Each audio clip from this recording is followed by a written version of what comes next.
think we're live. I got to click the other button. There we go. Okay. Welcome to another day in the Milky Way, everyone. Hi. And tonight we got Ryan on for a guest, as we always. It's been what? How many months? Oh my gosh! Oh, I think April. Yeah, something like that. Yeah. And of course, my lovely co-host Trina Phoenix. And our awesome bus driver, Robert B. Oh, yeah. Oh, flatter me. Checks in the mail, right, babe? Yeah. That's right. Oh, we had after last week, what a show with all the people, and Trina, thanks for coming on. And man, I want to tell everybody thank you so much for making that a great show. That was amazing. A tribute to Brian and everything, I just want to get that out of the way. Oh, plus we do have a bunch of people who won prizes who still haven't collected on them. So if I want to take a second, I want to tell all these people they need to get their prizes. All you got to do is email Robert. Yeah, email me and send me your address. Gmail. Yeah, a link is down below in the description. We got Amy S, something like that. They know who they are. Amy, or my S Amy or something like that. Great. I put everything in bags and put notes on them as I scribble. Jill Jarrett has Jarrett? Yeah, Jill Jarrett. I think she's here. Jill, you need to email me. You got a prize. Yes, you got a prize. Some people didn't stick around long enough. Lady Paw has a bar soap. Junkin, I don't know, something like that. Has a bar soap, or no, that's a bar soap. And I'm just trying to get all this out of Scotty Boy. Everybody knows Scotty Boy. Let him know that he has a bar soap. Pamela Jean has a bar of soap. And I think this is a deck of cards from Gaza. Gaza is he ain't watching tonight. Yeah. He said he's gonna be busy. But Gaza has a deck of cards, and I'm gonna get that out. And we have the 100 Monkey guy. 100 Monkey. Jake Parsons. Jake, yeah, the 100 Monkey. Everybody knows these people, I swear. Yeah, so they all have prizes here. They're in plastic bags. I will keep them safe till whenever, but it's all good. Just email me. The link or the email is down below. I won't share it with anybody. I write it down, I put it in the mailbox, and poof, out the door it goes. Yep. Yes. And there's Marsha Price pulling in, and Milky's mom. Oh my gosh. And Grandpa Brian, everybody was over at Two Cute Pagans just a few minutes ago. They were having a show. I dropped in and said hi. They are so funny, Crystal and Joey. They're great people. They were talking about getting together and promoting everybody's channel, sharing the love. You go over here, you go over there, and that's what we're doing. I know, Trina, you go everywhere. I go over. I stop in a lot of times. I may not get to watch the whole show, but I get in, say hi, hit the like button, and it promotes everybody. I always smash the like and share if I think it's fabulous, and I do all that stuff too. Yeah, and that's great. And I think that helps. It helps everybody. Just that little bit. Yeah, just like sending a virtual hug. Absolutely. That's that, absolutely. I support you. I like what you're doing. It's good. Yeah, supporting each other. It's important. Absolutely. And well, tonight, Ryan, do you want to know what are we talking about tonight? I got it all wrote down, but I'm going to let you run this a little bit because you're the one that brought up this plan, this idea of what we're going to talk about. I did a bunch of research on it, and I know you got some stuff. I got some stuff. You just let me know when you want me to put up the share screen stuff or anything like that, and we're good. How about that? Sure. Yeah. So tonight I'd like to talk about the Venus cycle. So it's not really talked about too often. Everybody knows their moon cycles and like what to do, like waxing and waning moons, what that's all about. But there's not much information, not much is talked about it, about the Venus cycle, and we're headed toward a pretty important date in the Venus cycle on Monday, July 12th. So basically, just to get everyone caught up, the Venus cycle is based on, like at least what I'm going to talk about tonight, it's based on the rise of Venus as both the morning star and the evening star. So at this point, Venus is an evening star. So about every year or so, you see it shift positions. And then it goes from west as the evening star, then it appears to be moving east, and then it rises as the morning star. And there's a lot of tradition, a lot of mythology based on the transitions. So if you could see back in Mesopotamia, which is the main mythology, with the descent of Inanna, and Inanna was a Venusian goddess. And then, so basically with her theology, with her story, she descended into the underworld, and then as she's going down in each rung of the ladder, she had to give something up. So when she first came down, like this is from going to the morning star to the evening star. When she first started coming down as the morning star, first she had to give off her crown, and then she had to just gradually strip of everything that she had until she was just totally naked in the underworld. And then when she's there, she met Ereshkigal, her sister, who is the goddess of the underworld. And so Ereshkigal, when she was there, she's like, well, once you're here, you can't get out. So struck her down, killed her, hung her body up on a hook, and she was pretty much stuck there. And then, so some of her devotees went up to different gods, like Enlil and An, and asked, please, like, get her out. She's dead. She can't come back. And finally, Enki was like, okay, I'll do something about it. And then Enki made these two little creatures to come down and basically kiss up to Ereshkigal. And then she's like, oh, what can I do to help you? She's like, we want that body. She's like, sure, that's my sister. You can have her. But then the way the story goes, they had to replace her with somebody else. And it turned out to be her boyfriend, Dumuzi, or Tammuz, who was not mourning her when she was in the underworld. So she's like, screw you, you go down now. That's basically the story, but there's a huge astrological significance or astronomical significance in that whole story, because it follows the tracing of Venus through the sky. Now, over the course of, I believe it's 8 years, you could see like the course of Venus that makes a pentagram shape across the sky based on where we are on Earth. And you were just showing some of the pictures online. So it is like a 5-pointed star, the path of Venus, and that was very sacred to the ancients. And also, what is sacred is how it goes from the evening star to the morning star. So evening star in the west, morning star in the east. And there's a lot of significance to that, even in Egypt. So in Egypt, you have the path from west to east. So west is descent. Same thing, a descent of Inanna. West is descent in also Egypt. So you have the descent in the west, and you could see this as soul incarnations too. You descend in the west. So you can also see that astrologically as the constellation of Taurus, which is represented as the fifth element or consciousness, or like Azoth. And then gradually you go down into more dense matter. So you go from Azoth to mental matter to astral matter in Cancer. So mental matter would be Gemini. Astral matter is the constellation of Cancer. The Great Mother is there, the Great Bear. Hecate is one of the great mother figures throughout history. And then Leo is vitality. And then finally you get into dense matter in Virgo, the Virgin.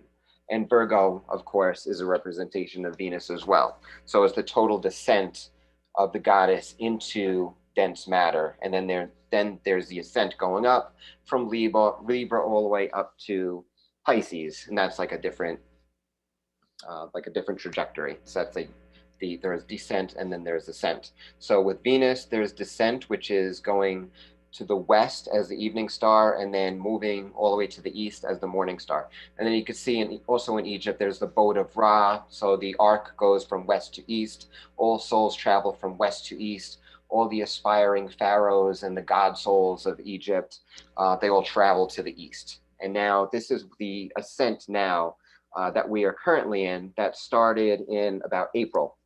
So I think it was around mid-April. I don't know the exact date, maybe April 20th is when we had the first, well, actually the first conjunction was a superior conjunction in March 26th. So that was when Venus was behind the sun.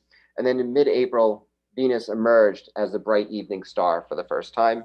And now it is heading east. So every month, the 3 days after the new moon, so the waxing crescent moon that shows up 3 days after the new moon, is when you have the next stage, next rung in the ladder of the Venus cycle. So now we're at the third rung. So it goes up as in like so think of the chakras of the body. There's also chakras of the solar system as well, or chakras of the earth and of all living like sentient matter. So you have the root chakra, which was the first month in May. Then in June, you had the sacral chakra, also 3 days after the new moon. And now on Monday, 3 days after this new moon, you're going to have the next waxing crescent, and that will be the related to the solar plexus chakra, or Manipura chakra, which is the city of jewels. And we know that the solar plexus represents the will. So that is why this is called the gate of personal power. So Robert, if you want, do you want to just share what you showed to me before with the different gates? Because that sums it up very well, and you found like a lot of information on this. All right, yeah. I had this one pulled up here. It was pretty good about the Venus cycles. I don't know if you were seeing it. It says here, you were talking about the different times, and it said March 24th, Venus Sun exits conjunction, and then it was May 13th. 2021 Venus conjunction waxing crescent moon dates, and then here we are. Oh no, that was July 12th is the throat chakra. The June 12th was the third eye chakra. Now we're going to go into the throat chakra. I know, Trina, you talk a lot about the different ones, the throat, and then here and then in August we go into the heart chakra, solar plexus, and then it just keeps right on going. Well, actually, so next month is the heart chakra, but now we're actually on the ascent. So we start from the bottom. So we start from the root chakra. So that's where she gains her robe, because that was the last thing that she gave up. So she gave up the robe, so she got that. That's the root chakra. The next one after that is the sacral chakra, and that is the ankle bracelets. So she gave that up, second to last. She gets that, and then eventually, when she rises in the east as the like when she finally rises in the east as the morning star, that's when she regains her crown. So let's see. This is gate 8, Capricorn, gate of manifestation, removing. So that's 2020. That's the descent, and then if you go to 2021 on the bottom, then that shows the, so we're in gate 3 right now. Gate of personal power, where she regains her ring of power, and that's July 12th, 2021. Yeah, I got it all. I got this one pulled up. This one says it's probably the best, like you were talking about. The root chakra, the belly chakra, the solar plexus, and now, here we are.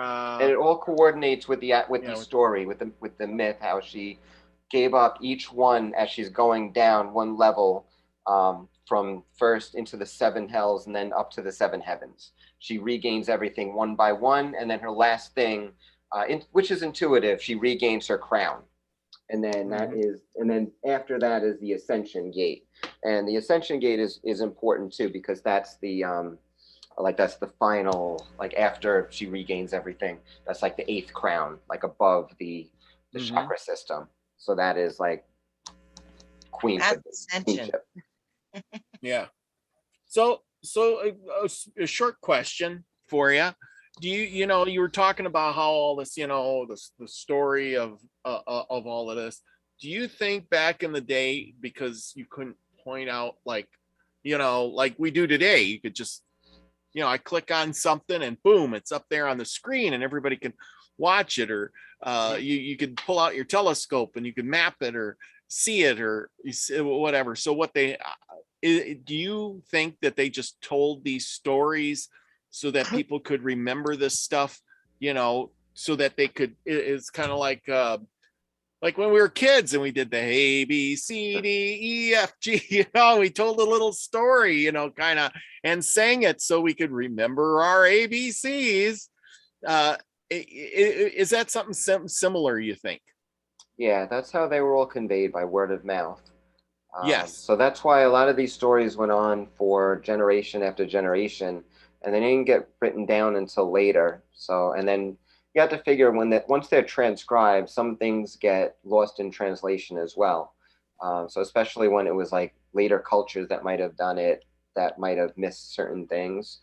Yeah. So that's why it's important to have these like mystery traditions like they had back in Egypt and in Mesopotamia, where they had their own priesthood that were able to teach their initiates, and some of them happened to be some of the Greek philosophers, so they were able to transcribe a lot of things pretty faithfully that the Egyptians did. Some were like Plutarch, did a great job of saying some of their mysteries and keeping them alive, and some other initiates include like Plato, Thales, Pythagoras, who are some of the first of the Western philosophers that really brought all of this into manifestation in the Western world, because before then the West was considered mostly like barbaric. It didn't really have these traditions that were going on like in the Fertile Crescent or in Mesopotamia. So like the Greeks and then the Romans kept this alive for a time until things became political, and then we started getting like the destruction of the temples and destruction of the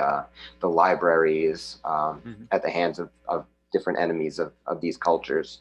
But a lot of it was retained. Fortunately, a lot was written down, and they resurfaced in the Middle Ages in certain places, like in the Arabic world. And then there was the whole Renaissance period where it came back to Europe, and like they made their own new mystery traditions around it, like saying, oh, this is vintage Egyptian lore, Egyptian magic. So then that became like a whole thing, and then that led to theosophy, and then the 20th century magical schools like that Crowley did and some others. So that pretty much kept these things alive. But like, since it happened so long and a lot of this was really lost, the more that we unearth as far as the like the original writings, the more we can understand it now, and we understand now far better than we did even just a couple of decades ago.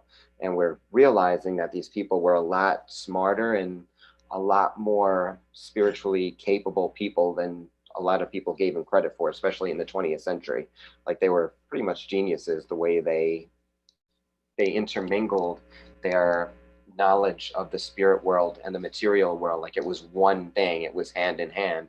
And because of that, they didn't really have a lot of the problems that people have today, where like we have rulers that nobody trusts. Like in Egypt, the pharaohs were pretty much trusted by all, with a few exceptions, but they had like certain traditions where if a pharaoh wasn't liked, then they were like castigated in death, which was like the worst thing in the world, because then they would have to reincarnate, and they weren't a living god. Like, they weren't like a god incarnate through Osiris.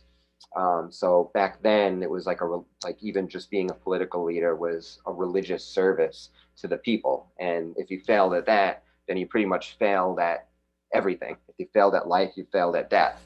So they had an obligation to their people that we don't see at all now. Now it's about obligation to special interest groups and the desire for monetary things, like things that really don't make a difference at all on a spiritual level.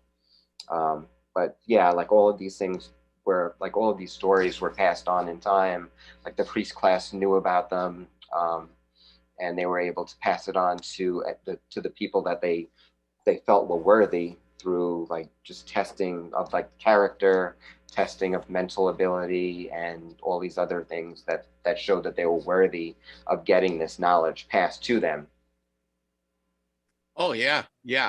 I totally agree with it, that. Those people were smart and they knew.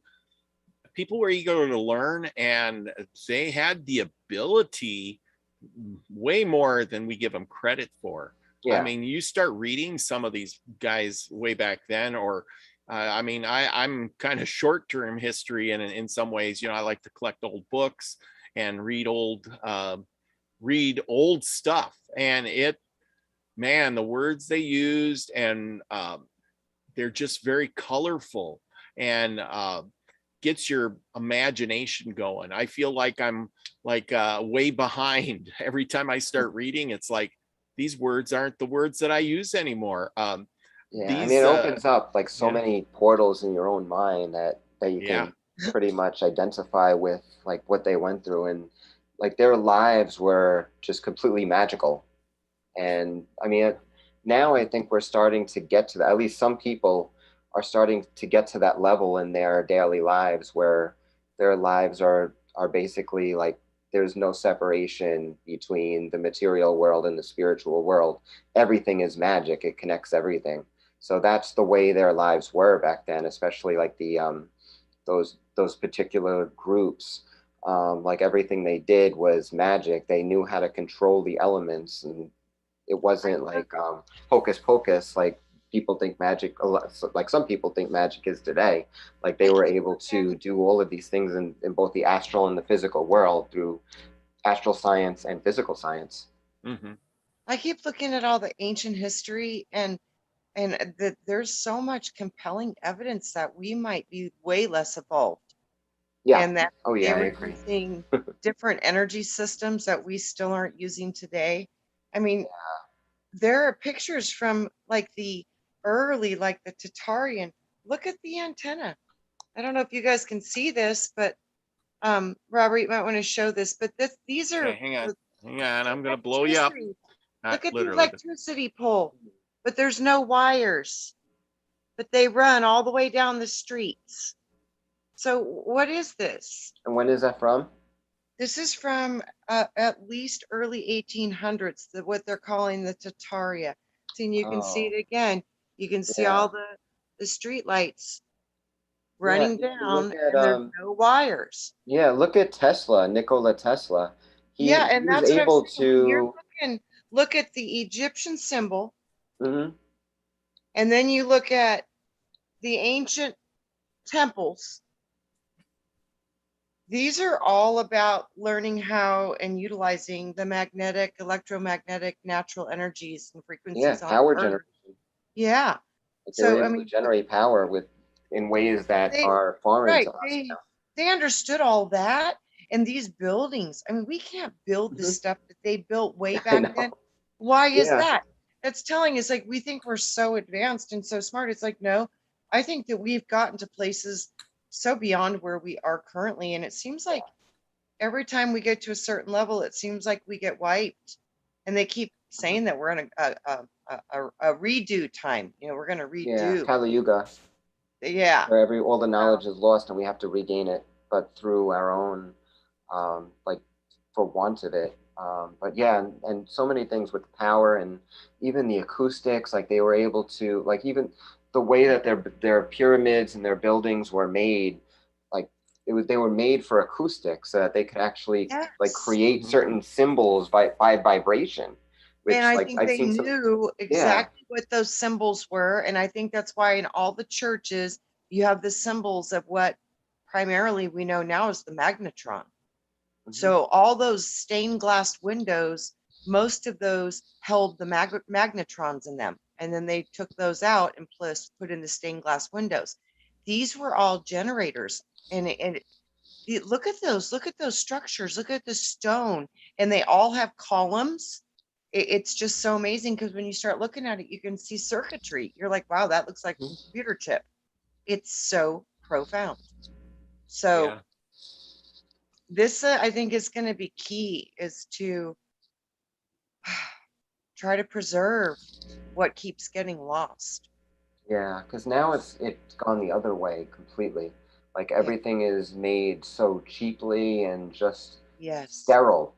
Like there's no art anymore. The way things are made, it's for totally for convenience and the cheapest way possible.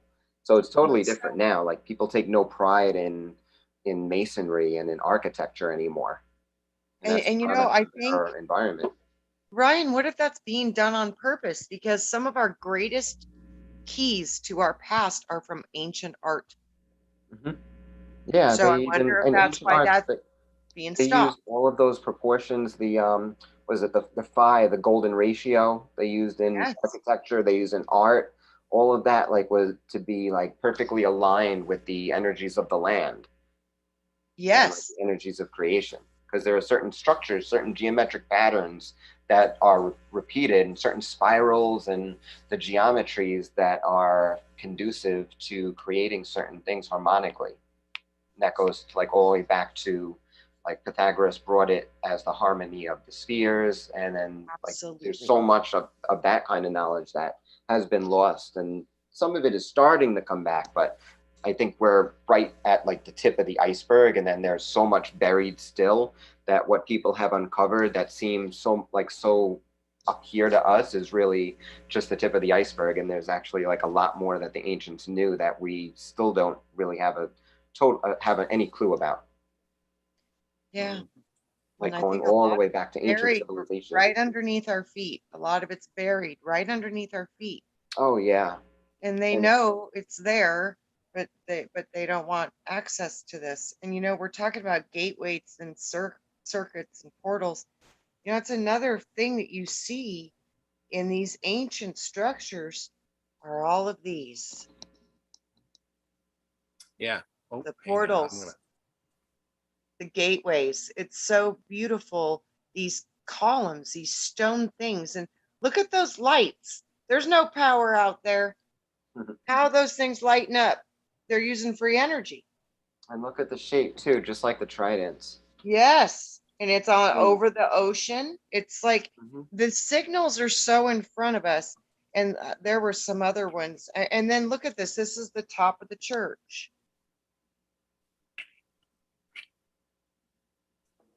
Yeah, the 8-pointed And star. these are all powerful sacred Yeah, geometries. and And like I've just like I said before, the eighth crown, the yes. 8-pointed star, and that is the star of Inanna, the star of Venus, to bring it all back. Mhm. Okay. Yeah. Yeah. I It's can so see that. it's absolutely stunning the things that they did. Yeah, and so much of it is, like you said, intentionally buried. I mean, they're trying to act now like they're like Atlantis never existed. So throughout history, the Greeks always talked about Atlantis. That wasn't a fake place to them. Like they say that, oh, Plato, it was just everything was an allegory, because he had one allegory about a cave, but everything, like he was a rational philosopher. He didn't make allegories about everything, and he described Atlantis perfectly, to the point where he described like the actual buildings and what they were made of, what metals that they made, like how they made these certain alloys and did certain things, and like, oh, it never existed. Just Yep. don't think And about it. I think some of it's still here, but I think most of it got blown up. So the fragments are here, and I think that's why we have all these large, massive crystal pockets in the earth. I think it's Mm. from the crystalline cities that were present in the time of Atlantis. Yeah, washed away. Yeah, everything in Atlantis was pretty much washed away. Like there's certain theories about where it was. Like there's one that it was in like West Africa, and then they show like the trajectory of a certain flood going through Africa and like destroying the place where it would be. And then they had like all the concentric rings, just like Plato described, and other philosophers. So that's one possibility. But then like the survivors of Atlantis in the physical went to like other places like Egypt and maybe even the Americas at some point, and built pyramids and I gave think like their too. speech to I think they might have had off-world help, and I think some of them were taken up Oh, on yeah. the ships, and I think some were taken in the inner Earth.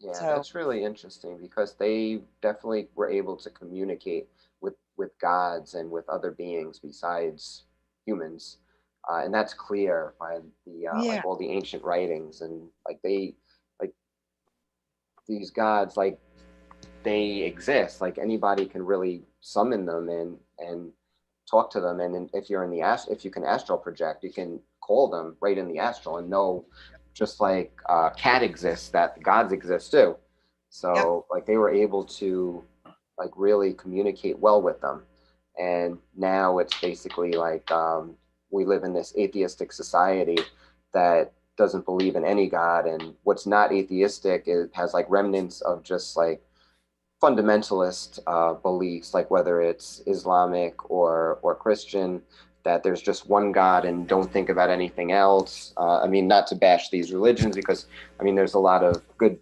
Christians and Muslims that do believe in a lot in spiritual development beyond just what the exoteric doctrine states. But like a lot of the political religions are basically atheistic, except just one more God. Like they just say like, oh, it's just an objective world, but there's a God or not for the atheist world. It actually reminds me of the last dream I could remember like 2 days ago. So I dreamed that there was this Indian guru, and he came to the West, to America, and he was saying all these profound spiritual things. And like the leaders wanted to have him arrested. They're like, he's trying to create his own reality. You cannot create your reality. There's only one reality, and if you don't believe it, then you're like you're Lucifer, you're fallen. That's basically what the dream was that I had. So it was like a picture, basically like an image, like a narrative.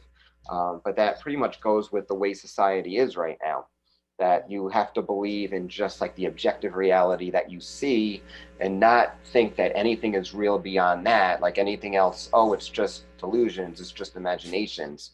But like the imagination is pretty much a gateway to these other worlds, and if you're not using it, then you cannot access what these ancient people that were so smart were able to access. So you need to use your imagination. You can't cut it off. You can't just think like, oh, this is delusional, which is what we're taught from a young age, when children are so impressionable and they're so connected to the spirit world. So it's cut off from a very early age, and then a lot of people just never reconnect, or if they do, they're considered crazy, insane, or they're just like pariahs from society. So it's a very backwards world that we live in, and it is changing to an extent with the advent of the internet age and the ability to share knowledge so easily. But with that, there's also a lot of false information out there too. So it's hit and miss. So you have to really have good discernment as well. But a lot of this knowledge is coming back, and people are starting to astral project more. It's not something that's just fringe anymore. More people are doing it, talking about it, and experiencing it firsthand for themselves, and not through like what they hear from other people or read in yeah. books. Like people are actually doing it. What do Well, you think, Ryan, about doing it yourself versus reading it? What do you think is more profound in your opinion? Well, definitely doing it yourself, but reading it can help you access these points. That's what I was going to That ask. really gives you Yeah, the do you inspiration. notice it triggers you? Yeah. Yeah, because like if Yeah. I've explained my story in a couple of different ways, but like Mhm. one thing I can say is like, so I mean, I was able to astral, like pretty much every child is able to astral project as a child, not knowing what it was. And then when I got older, then I thought like, oh, this was all in my head and it's not real. And then eventually, like I realized this is very real. My guides made no bones about it. They appeared, they manifested in front of me, when like in the physical, basically saying like, this isn't in your head. So it got to the point where I was like, okay, all right, maybe it is real. And then so the first thing I did was try to learn everything I could. I couldn't find anything in like the traditional doctrinal texts of Christianity, so I went to more like mystic Christian beliefs, and that's where I started reading up, and I found stuff on the astral plane. I'm like, astral plane, never heard of this before. But it really resonated, because like this is exactly how I was experiencing things. I'm like, wait, how have I never heard of this? This makes so much sense. And Right. from there, it was like one thing led to another, and then like you the more you read, the more you're able to like find these techniques to reawaken these centers that have been atrophied over time, like the third eye, how it's atrophied in this world, and you just have to reopen it. All the centers really, like your entire chakra system needs to be reactivated after spending time in this world because it's so backwards in every possible way. Yes. And reading definitely does help in the beginning, but you can only go so far with reading. Eventually, you just have to take the step. Like it's like looking at a swimming pool, like on a vacation. Like, oh, this is very beautiful. It's great, but I mean, you have to just experience it. Just jump in. Yeah. Yeah. Well, I was thinking about, I wrote down some notes. You were talking about the children and how, you're connected and you can astral travel and all that stuff like that, right? But then you were saying something about back in the day, these, you got these stories, about Venus, and they name it, and you were going on about the whole, so way better than I could, because I'm going to screw it up if I try to repeat it. Anyway, the point is that, like, reading the book, like you said, you read, you get that knowledge in you, right? But as a child, these children would be taught these stories as children, and that would help them to connect with their magical side right off the bat. Yeah, before they could even disconnect, like our children today. Like they were groomed at young ages so that they were able to become mediums and oracles with ease. Yes, and that's the thing. Like you were saying, is you can see the pool, or you can read about the pool, you can hear somebody talk about the pool, but which one do you retain the most? I mean, I was saying about the ABC thing, I can still remember that jingle in my head, but can you remember the chalkboard that your first grade teacher wrote on? Probably not, but you can always remember that little jingle.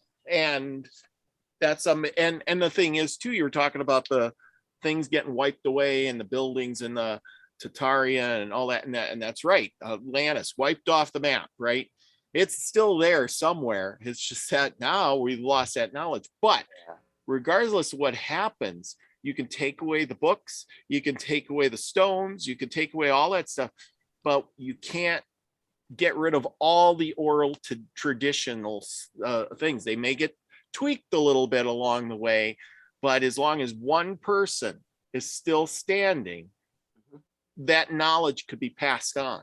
Yeah, and once you have the ability to find these things out for yourself and experience them, you could actually visit Atlantis in the astral plane because it's still there. Because whatever is in the physical has its imprint in the astral plane. So even if it's gone now, the time is nothing in the astral. So you can go back to like different periods, and like your own like personal resonance attracts like certain regions. So there have been times I've actually traveled to Atlantis without knowing it, and found out like while I was there. And I've met a lot of other people who do the same thing, that they can travel to certain places that no longer exist and learn certain types of knowledge that, I mean, it's tough to retain because it's so different than what we think. But like a good thing to do is just like when you, as soon as you wake up from one of these experiences, just write down everything, like even if it doesn't make sense, because it might not make sense to our rational mind here and now, but like it might make sense later on when we understand something a little bit differently. Mm-hmm. Yeah. Yes, exactly. Oh man. We started off on one subject and went back to this is just so interesting. I love it. Yeah, that's all related too. Yes, it is, because can I tell Spirit Woman, she had a question in chat about Tartaria stuff. I've been trying to find everything I can, because for whatever reason this is triggering a lot of memories for me. And I've been doing the flat earth British sub.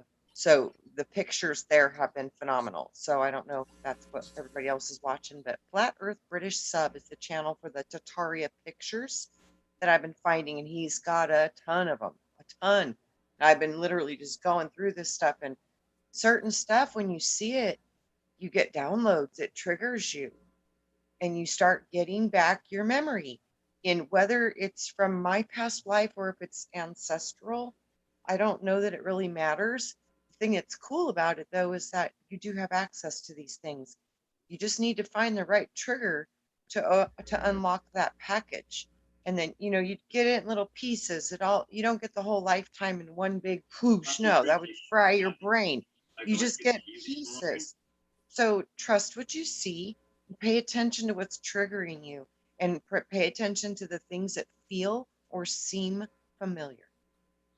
And it goes back to what we talked about last time, a few months ago, like just getting away from like unlearning everything that we've learned, like the Yes. habits of this world, and then just going back to spirit and vibration, and going back to like the simplest thing, just vibrations, words, letters, sounds, colors, because all of these have a certain vibration that we can tap into and travels through certain gateways. And that's how a lot of magic has been done, especially with some of the adepts even today use just simple correspondences like colors and vibrated sounds, just to create a certain atmosphere that has its own powers, its own energies.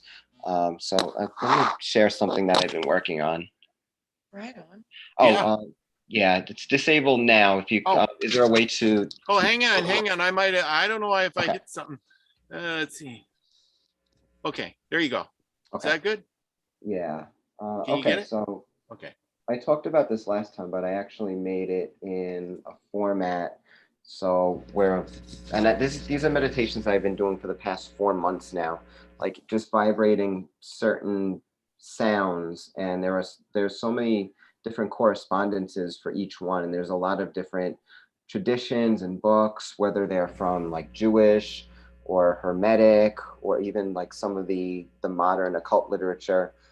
So I made correspondences for pretty much everything, and then tried each of them out on my own for like a few days per each vibration, and just basically allow the energy to flow through me. Think like at first imagining, and then seeing where it took me. And then I did this at night and let the dreams come, and like in the dreams there were a lot of really cool things that happened related to each different sound. So like say the beginning A or Ah is Aleph in the Hebrew alphabet, and that's related to the voice, and particularly the lungs and the elements of air.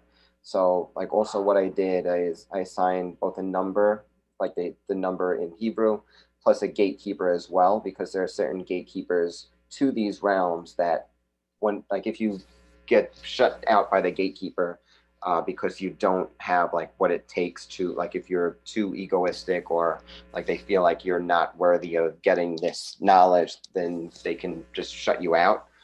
So it's always good to know the gatekeeper, and basically to be on their good side so that they can find you worthy, so that you can understand some of these things when you get it in the astral. So A or the color of that is electric blue, and that's the color of creation.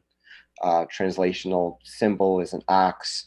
Tarot is the Fool, and the tunnel is from Keter to Shokma. And now every single vibration has that. So there's different ways of saying A. There's and then there's A, like apple.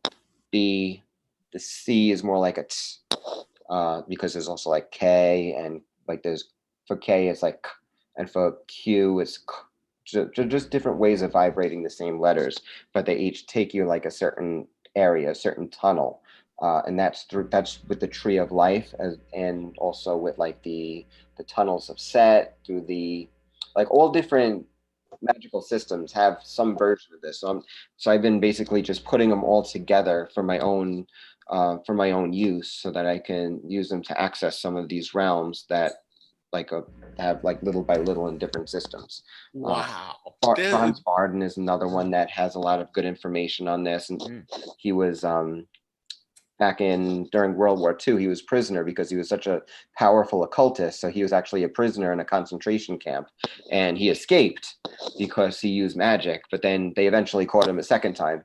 I think he ended up getting out the second time too. They freed him like after everything was over, and then he ended up like dying from a hot dog or something, like something weird. But I guess it was just the time.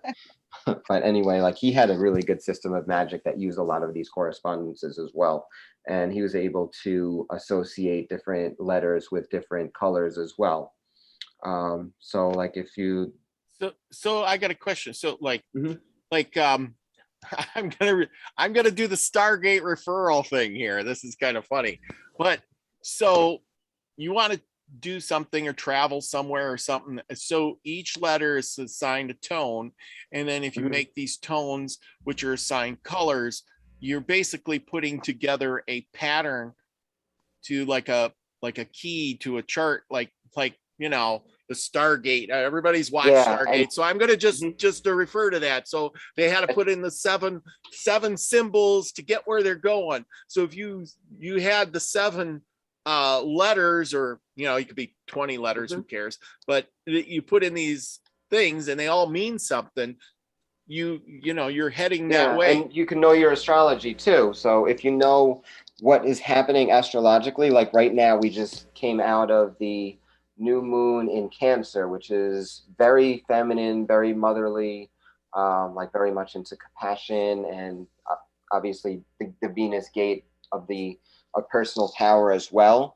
So I have to go back to that too before we finish. But yeah, so right now the energy is like you like after a while of knowing the vibrations, you know which vibrations match which astrological energies. So for example, for the last rite I did last night, I used CH, which is a very feminine sound, like it's associated with the breast, and it's like the grail, so very feminine. Chariot, Bina, which is like the Holy Spirit basically, but the female portion related to water, and the sign of Cancer, which the new moon was in. So I combined CH with M. So M is one of the mother letters, and that is pure water. And that's like a teal color, and then like the Hanged Man. So, and then this is the tunnel here. But when you combine these certain aspects, like you can make certain gates, like you said, like stargates. So if you know the astrology, you can make like certain combinations of these letters and then open up certain gates to really experience these energies, and also bring the energies in. So you don't just experience themselves, but you can actually bring them into the world, so that it helps to basically heal, because you can use these energies to heal others, or to basically create like a certain path around yourself. Like in your area, you could really cause like certain vibrations, certain energies to come and to flow in, which could be very healing, or it could be like anything you want. Like it could even be destructive if you have to do that as well. But like you can see really physical effects in the world by doing, like, going into these certain gates and bringing these energies in a rational, like calm way, like, and also to like feel them coming in, flowing into you. Yeah, absolutely. Yeah, exactly. That's why I think don't these monks or things do those sorts of things, like they do these chants, you know, you know, and they go what do they do? Oh yeah, what's yeah, is a good one. Yeah. But I mean, they'll do multiple different ones, but it's you know 3 or 4 keys in the tone of a letter, you know, is one. Yeah. And that's a good one. But like you're saying, you're doing 3 or 4 of them together to put together something to either heal or do, you know, protective around you, or to, you know, do other things. And if and you they knew can what correspond also to the like to the different elements as well. Like you can start, like the first one would be the Akashic element, and then you can go down to the mental, astral, and physical. So it's like a step down if you want to do something like that, is to manifest. So start with the highest level of consciousness, the Akasha or 5th element, and go down into the physical world. So step by step. So that's why the 4-letter key is the most powerful one. And like some of the early Christian occultists knew this, and that's why they use, like, or the Jewish occultists too, like Yod He Vav He. Yeah. Jehovah, the name. And then Jesus is really just Yod He Vav He with a shin right in the middle. And then the shin is fire, pure fire, and that's the fire that's right in the head. So originally Christ was Christ. This was back in Egypt. So you have Christ. So, all right. So basically you K, if you go back to that chart, it's like the astral fire. It's like the beginning of the fire. It's a very fiery, but also very like dissipated, like not really manifest yet. And then you have R, which is a golden letter. That's the sun, and that's also like the physical sun, and that's also the head, the mind. And then you get to S, which is pure fire, and that's why Yeshua is in the middle of Jehovah, because that's the fire. So that's the key element. And then T is what ties it all together. T is the covenant. It's the last letter of the Jewish alphabet. So it is like the final letter, basically, in magical workings. So you have Christ, which is like the descent of fire into the head to cause like a spiritual awakening, the S. And then that is the true covenant, T. So if you pronounce that letter, if you pronounce Christ as Christ, if you're like a devoted Christian and you do that, you already have the background and the like everything built up. So that could be a very powerful meditation as a Christian to do, like just vibrate the letters of Christ. And that's like 4 letters too. So you can go from like K in the astral before it has its main potency all the way down to the physical in T, which is the covenant. So the covenant basically is to retrieve what is spiritual into the physical vessel. Wow, you're just blowing my mind tonight. I am so interested in this stuff. It's just so really right on. I mean, I know this is kind of off topic, but it is on topic. I remember watching a show on Leak Project, Rex. And I'm sure you all seen Rex at one point in time. And he was talking to this guy who went down to, I believe it was Peru. I think it was Peru. Don't quote me on it, what it was. But anyway, there was this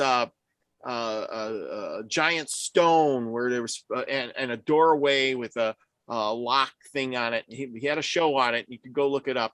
But anyway, he was talking with the guy, and he says this guy he interviewed went down there, learned the magic words, the words, it was the three names of God, I guess he called it, from one of the local shaman in the area. Went to the stone, said those words over and over a few times until he got the tone right. And then he was transported, gone into another dimension or into space or wherever he was. And of course it scared him, and he came back, and then he did it. I think he did it twice. And of course that got all Rex all like, I want to go, in other words, I would love to hear that story. But the thing is it maybe it's not the words but it starts out as what we were talking about. You can pass on the words, for the key. To open the portal. But if you wrote them down 500 years later, somebody's going to look at that and say, what the hell's that mean? Yeah, exactly. Like if you just look at it like it's not going to work.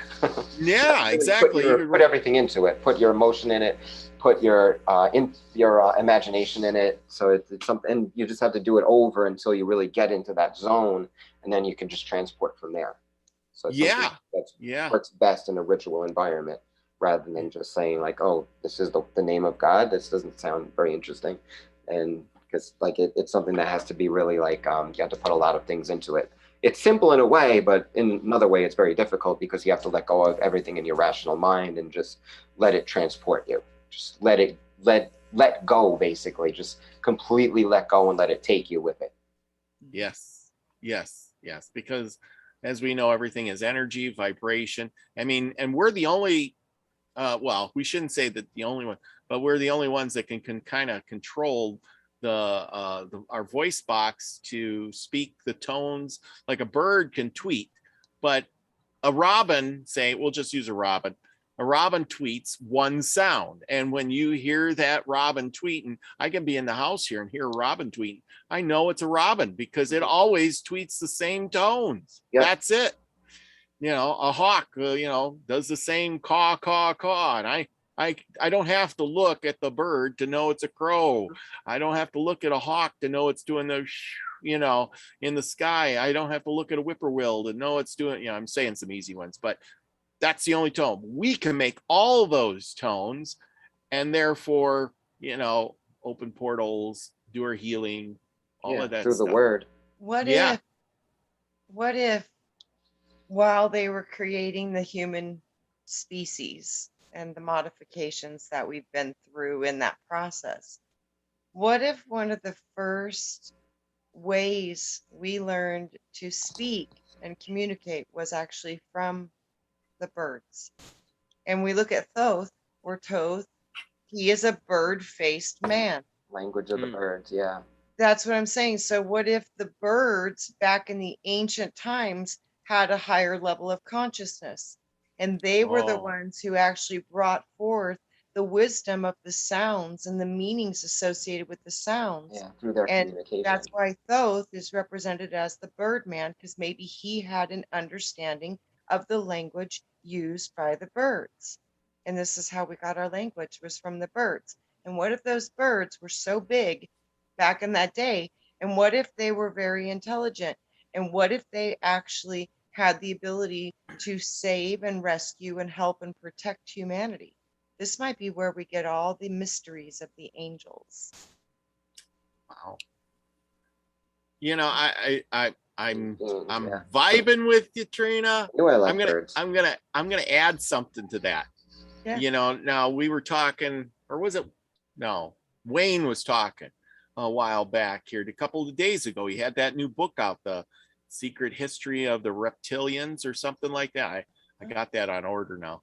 And but anyway, reptilians are, now I'm going to throw this out there. I'm just throwing ideas. But anyway, reptilians are birds, are they not?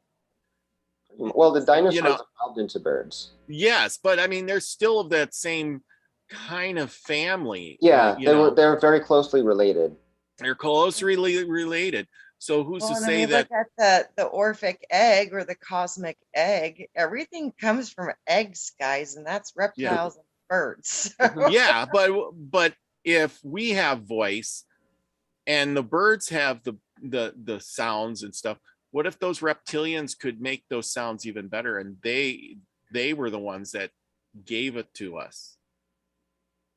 You know, wouldn't that make sense? Because here they came. Say then the Naga serpent beings, which the Naga serpents they say were the upright bipedal serpents, and they could speak.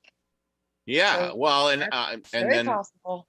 And so yeah, and then they would be the ones that would be able to make those sounds would sound maybe more intelligible to them, you know, considering that they're of the same closer family relation, you know. I mean, you know what I'm talking about, how it would be is, you know, I can make those sounds better, and I know what that vibration is more than a monkey would. You know. So yeah, you know, it's just something to think about. You know, because you're saying, you know, Thoth had the bird head, and that's the representation of that. You know, that is right on. I mean, I think we're going down a right path there. Yeah. Personally, many times when I experience the gods, they come in reptilian form as well too. So that's like there you very go. Ancient, like very ancient species, ancient race, and like very, very powerful. A lot of people, some people are afraid of them, but like they are, because they are so powerful, but they have so much to offer and so much to give. And they are very protective as well, especially if it's one of their own. Like they're extremely protective, and they will give great knowledge as well. And if you know, if these well, and see, that goes back to always the knowledge givers were the serpent. The serpents were always the knowledge givers. Wisdom. Yep. The wisdom, wisdom, knowledge, it was always the wisdom from them, you know. And you get to wondering, were they seeing the same things, you know, back then, or are they translucent, you know, going in and out of history, or going in and out of phase, so that they can give us this knowledge or wisdom along the way. It wasn't until recently that the serpent was made into the antagonist, like when religion got political. Before that, it was the symbol for just pure wisdom and knowledge. And you have Ophiuchus, which is the serpent's bearer. Kundalini, medicine. Yeah, Kundalini. It was primarily everything. Yeah. But it's funny, Pamela Jean just said, What did she say here? She said birds are also related to snakes. Teresa said that. And then what did Pamela say? She said something really The smart. Kachina dolls have lots of The feathers. Kachina doll. Yeah, well, think about it too. One of the first creator things they talk about through the Nag Hammadi, which is older than the Bible, they talk about the feathered serpent being the creator god. Yeah. Feathers and a serpent. Yeah, So reptile and Quetzalcoatl. bird Yeah, together. Quetzalcoatl. Yeah. Feathered serpent. Yeah. Yeah, Very exactly. interesting. There's something to this. And I think, like I said, I think there's so much that we don't know about our own history. And I've always been getting information about the zoo dial and that we come from the zoo and we come from the animals. And now I'm starting to see this ancient stuff and all this stuff about the birds and bird people and reptile people and all these half human, half this, half human, half this, half man, half this. So that probably was real. There were probably all these things running around that we don't even know about anymore, but there were so many of them. So many of them. And I have a feeling part of the evolution of our species, massive amounts of what we are today is from the bird and the serpent and the bull and the lion and the eagle, which I don't think is the eagle. I really think it's the phoenix because there's your fire. Well, So- if you look at Scorpio, Scorpio is the eagle at like a midpoint for intellect, and then it becomes the phoenix in the spirit. Yeah. So the eagle is like the step down from the phoenix. Yeah, that's what I And think. the eagle is also in Capricorn as well. There's a sea eagle, a quina, and that's also like they gave that a very high ranking because that's in Capricorn, and that's like one of the main lessons, like one of the greater mysteries of the ancients in Capricorn. So that's very important that that's an eagle that can like rise above everything. And they pretty much use zootypes for explaining a lot of these really spiritual concepts, like the eagle and like lions. Lions were sacred to Inanna, as were falcons, according to some literature. Like you said before, the ibis and the bird with Tahuti. Like there were a lot of really zootypes that they went into. Even the four-faced god, Brian, it has the face of man and the lion and the bull. Yeah, so that's it. The four corners, the four elements. It starts with Taurus, which is the bull. Okay. Then it goes down to the lion, which is Leo. Yep. And then it goes into the serpent, Scorpio, and then man is Aquarius. And then Aquarius, the water bearer. It's actually a woman pouring the water into the star Fomalhaut, which is like one of the four royal stars. And that's considered like the light of man, like that's the Lucifer, the light bearer, Fomalhaut. And then that's like the mystery there. And so another thing that's happening very soon is that another royal star, Regulus, it will be occulted by Venus on the 21st as Venus passes through Leo. This is the first time that this is happening since 1959. So it brings in like the symbol of Inanna, the great Inanna, riding the beast, riding the lion. So it's in Leo and the royal star of Leo, the royal lion of Leo. So I think that's really interesting as well, that we're seeing this symbolism play out right before our eyes in just another week. Wow. We go into like as Venus goes there, and right now it's conjuncting with Mars. So like Venus and Mars together, perfect harmony, and then from there we'll go through Leo and occult the great royal star of Leo, which is really interesting as well. So a lot of things going on in the night sky for those that are interested in learning. Yeah, there is. I'm trying to find if we got something on that. Which day that is? That is July 21st. Yeah, it wasn't on this other one. I think I read that in just like an astronomy article, like an actual like just astronomy. But I made the connections myself since I'm always reading about stuff like this. But it will be occulting Regulus on July 21st, and first time since 1959, which is really interesting, I think. Oh, okay. Hang on, I got it. Wow. I'm the bus driver. I got this stuff. The 8-year cycle of Venus, the global economy. Here it says the astrology goes in Leo, Saturn, Venus. Is this what you're talking about? The 8th year If it cycle. mentions it, yeah.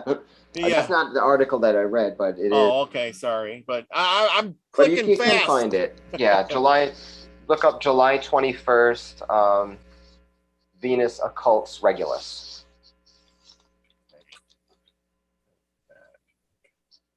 Let's see. If I have it. Rid Oh, of yeah. This one. Oh, actually, I found it. Let me share. Okay, go ahead. I think I haven't. Go ahead. Yep, go ahead. Okay. All right, so where is this? Let's see. Oh, I see August 20. It should be somewhere in the middle. Yeah, so it talks about Mars, which is going to conjunct very soon, and that's perfect balance, perfect harmony, Venus and Mars together. August 25th, August 17th. Oh, I think it's up a little more. Yeah, this is all August. All the things that are happening in August. So Venus is busy. It's doing a lot of things. Here we go. Yeah, at the base of Sickle of Leo, brightest star Regulus. Venus passes north of the star, positioned less than 0 degrees, so it's occulting it, it's blocking it. North of the ecliptic, so it's occasionally occulted by planets and more frequently by the moon. Venus last occulted Regulus in July 1959, and the next time will be in 2044. So it's occulting it in Leo, which is like perfect because next time it's October, not in Leo. So there's going to be really strong energies coming in on July 21st, and know all the symbolism with Inanna and the lion, with Sekhmet and the lion goddess.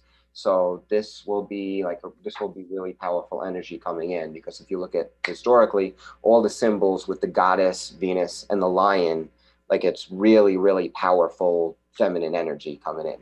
Like could be martial energy too. So that's why right now, since Mars is going to be conjunct Venus, we have to really pay extra attention to self-control, balance, and let like care and compassion rule the day, rather than being like overzealous, over emotional, and trying to control or have power over others. So that's like another thing that's going to come up in the next few weeks or so astrologically that affects us, like all of us on Earth. Like, will we rise to the occasion? Will we allow our care and compassion to come out and override all our egoistic desires of control? See, this is something I was kind of talking about, is the fact that, you know, through like fairy tales and things, and through these legends and these stories that like you were telling about the Venus and how it was passed in the crown and all this stuff like that, everybody would know that this is happening, right? Yeah, so all of its correspondences. Okay, so you're talking about stepping up to the occasion. Yeah, but you're saying, okay, you're stepping up to the occasion. Hey, all this energy's happening. Well, now if I had been taught all these stories, I would know this stuff. Yeah. Even though I didn't know how to see it in the sky, I might be able to just say, hey, you know, this is what's happening at this point in time. And I would step up to the plate and do what you're talking about. This is the time with all these energies, I'm going to step up to the plate. But what's happening, I think, is there's so many people out there that don't know what's happening, and they just call it another. They call it another day. Random. Yeah. Oh, look at that. Everything is random to a lot of people. Oh, look at that. Okay, I'm going to give you speaker view, Trina. So say something. It's Mithros. It's the lioness. Oh, the lion. They call it Mithros. And see, it's the lion faced man with wings. Yeah, I was actually just listening to a podcast about Mithras as well recently. Nice. That's really another cool. Big symbol in ancient mythology, the lion. And of course, that has to do with the heart chakra, as well as the constellation of Leo, individuality, doing what it takes, basically. Oops, here we go. Not doing my job. Go ahead, say something, The Trina. The heart and the codes and the rhythms and the way it moves. It is truly the gateway to all. It's right there. It's in Atom. It's in the heart. Wow. And look up close. Look at that. Look at the. Yeah. So the heart is going to rule in the next few weeks, or Yeah. at least that's a test. So we You- have to pass that test and do things from the heart. Yes. And yeah. Yeah. Yes. Yeah. And I totally those agree. are from the Encyclopedia of Masonic, Hermetic, Kabbalistic, and Rosicrucian Philosophy by Manly P. Hall, and those are copyrighted. Oh, he's a great author. He knows a lot. He's He one of wrote my a lot of favorites. really good books. He was one of the first occult authors I read. The Secret Now, History of Western. Ryan, I have the big book. Oh, is that it? The Secret History? Yeah. Wow. That was one of Nice. yeah, that was the first part, occult. though, but it's okay. I still got all of Nice. it. I'm gonna laminate it and use it to teach with. Yeah. Nice. Yeah. Powerful See, book. that is. See, and then see, that's the thing, is these things are in books that most people don't read. They don't know stuff is happening, and then Yeah, they it takes a while to learn too. Like, 'cause you could see it and not understand it. Like I could I did read. in the beginning. There was a couple books in my life. One is this big book, and then the other one was the Seven Rays, the Yahweh book. yeah. It took me 10 to 15 years where I could finally actually read those books. I didn't Oh, know there if we I- go. The 4-letter key to Yeah. go But now I Hebahe. can. Yep. Yeah, I every time we do a show something like this, I get on that book and I just go through and try to find everything I possibly. That book has so much stuff in it. It didn't really have much on this stuff, but I didn't have a whole lot of time to look through it. But you know what I mean. But there's got to be other books like that. Manly P. Hall. Man, Trina, you got to send me. I got to remember what.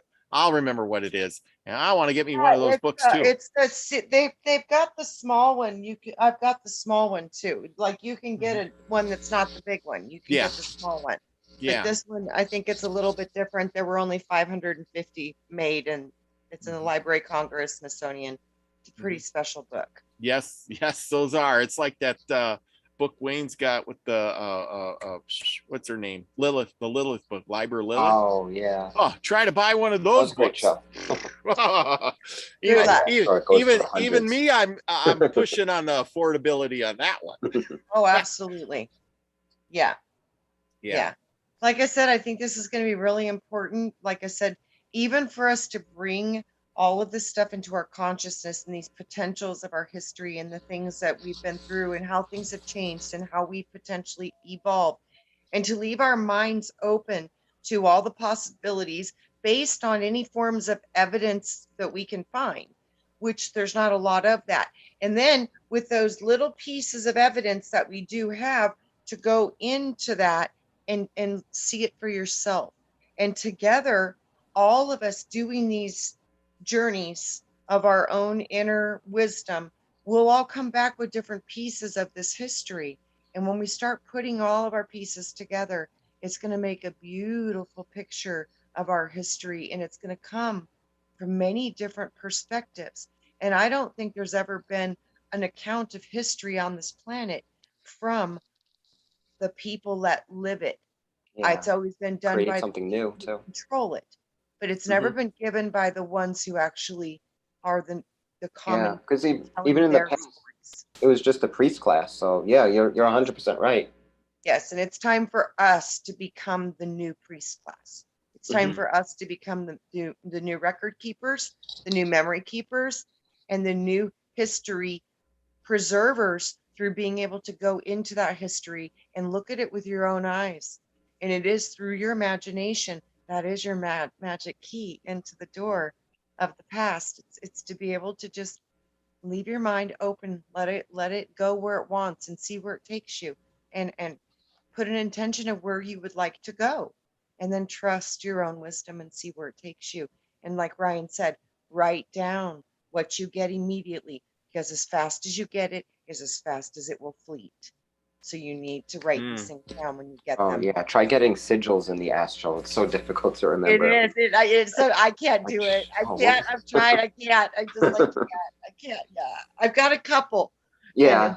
And one of them, Same here. and it was easy because it was super simple. So I could grasp it, so yeah, but only a couple, because of their simplicity. I can kind of draw that, and then I can work it out later and make it right, but I could write it fast enough to get it out of my head onto the paper. So yeah. Wow. Yeah. That just opens up so many thoughts in my head when you said that. Oh my gosh. About how fast all that leaves us.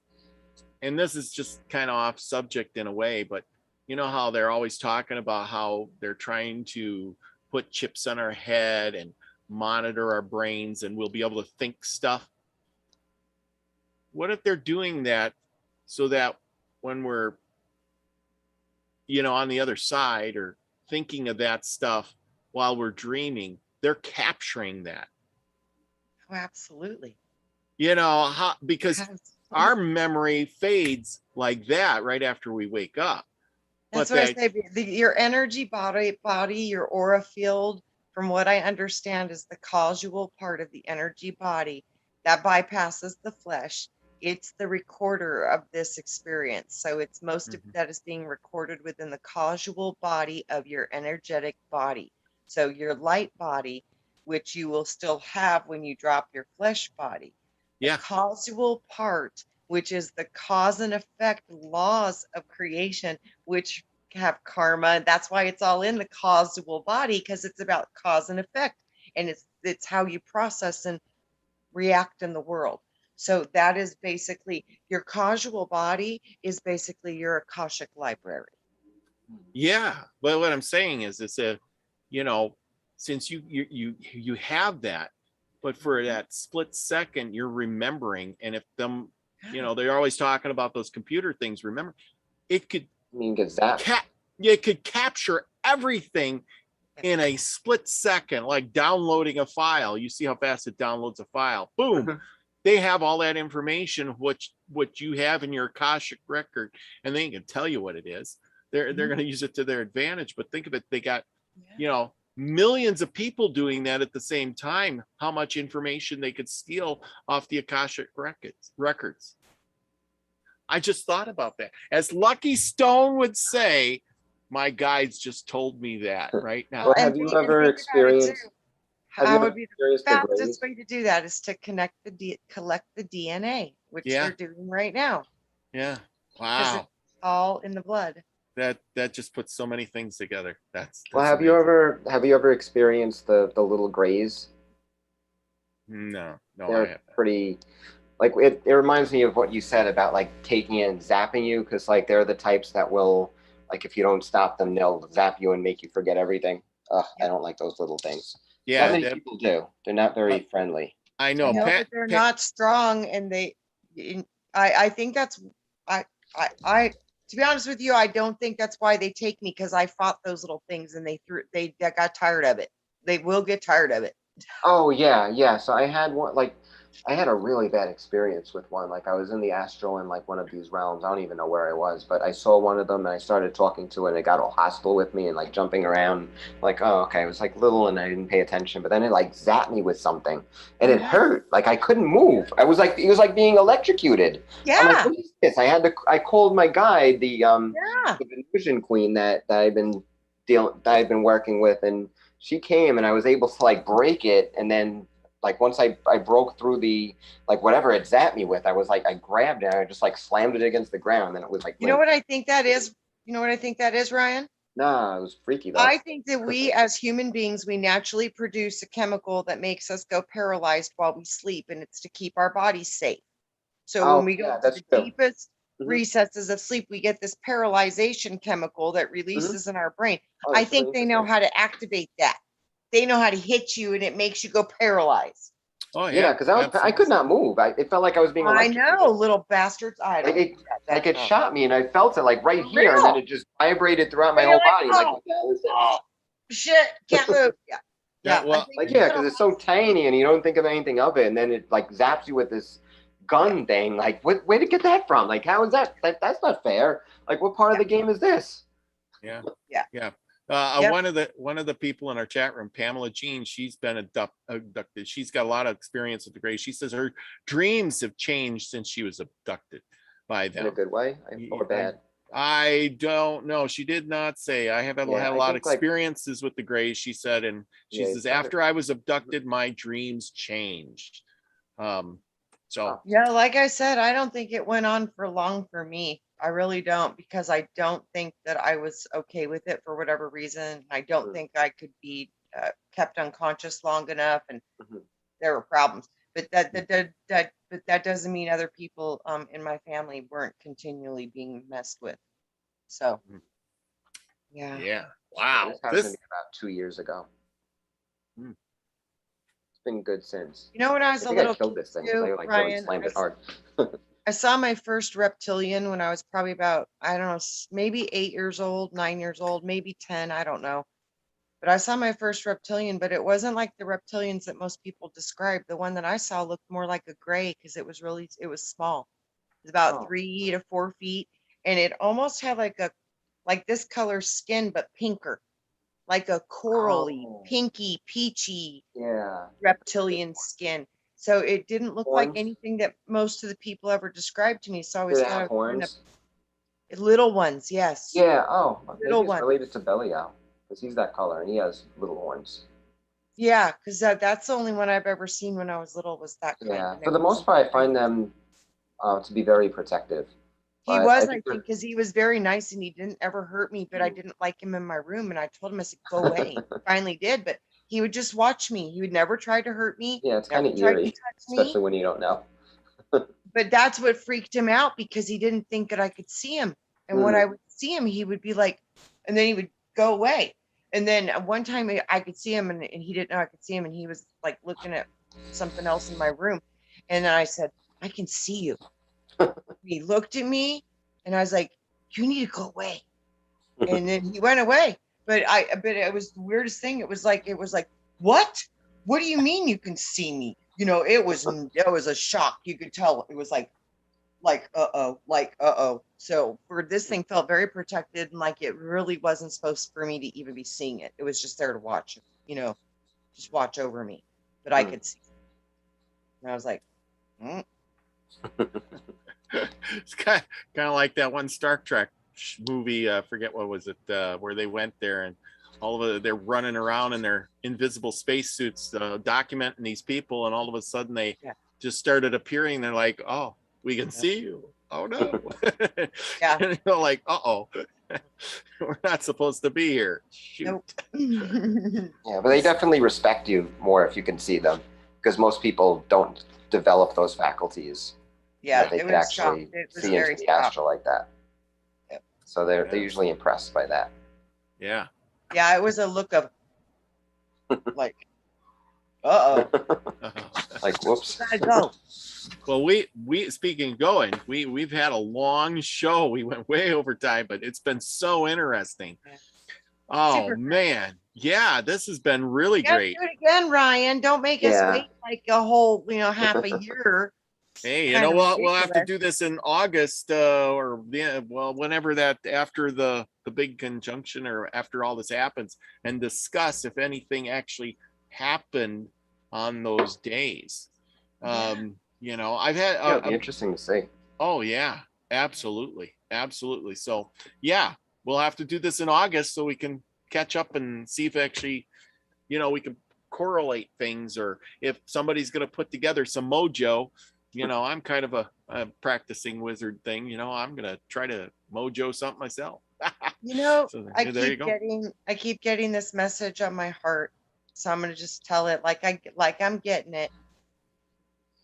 If humanity is faced with decisions amongst choosing against each other, it will be the end of humanity. So this is the time right now to really stand up for each other. Even if somebody doesn't believe what you're believing, stand up for their right to believe what they want to believe.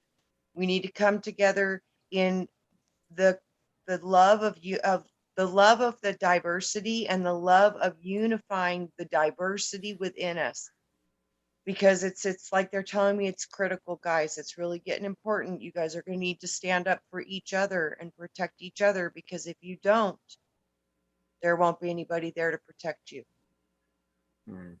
Yeah. So It's just heavy on my heart. So I thought I would share with you. Just love one another and do it well, and everything will be fine. Yeah.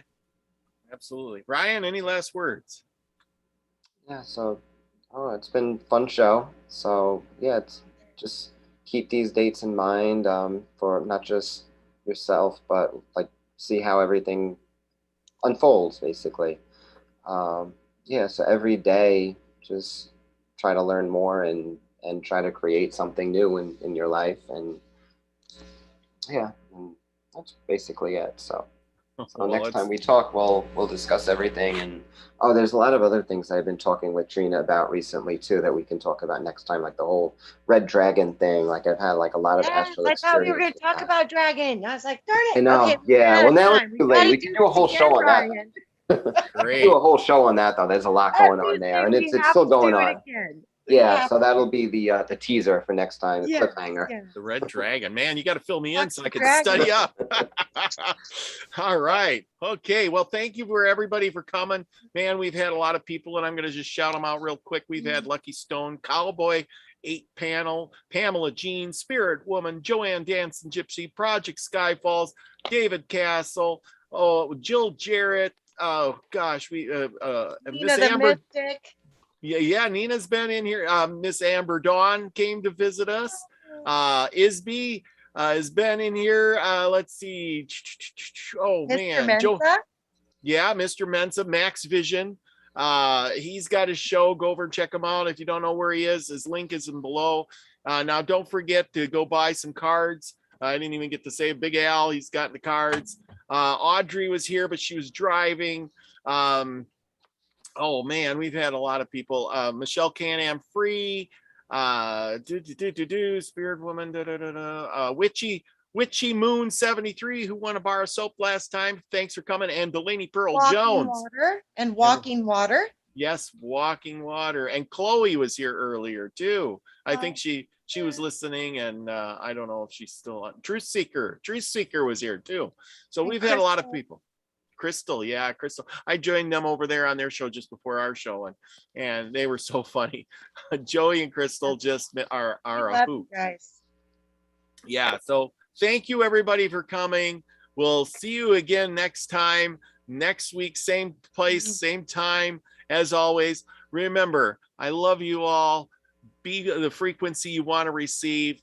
Peace, everybody. Bye.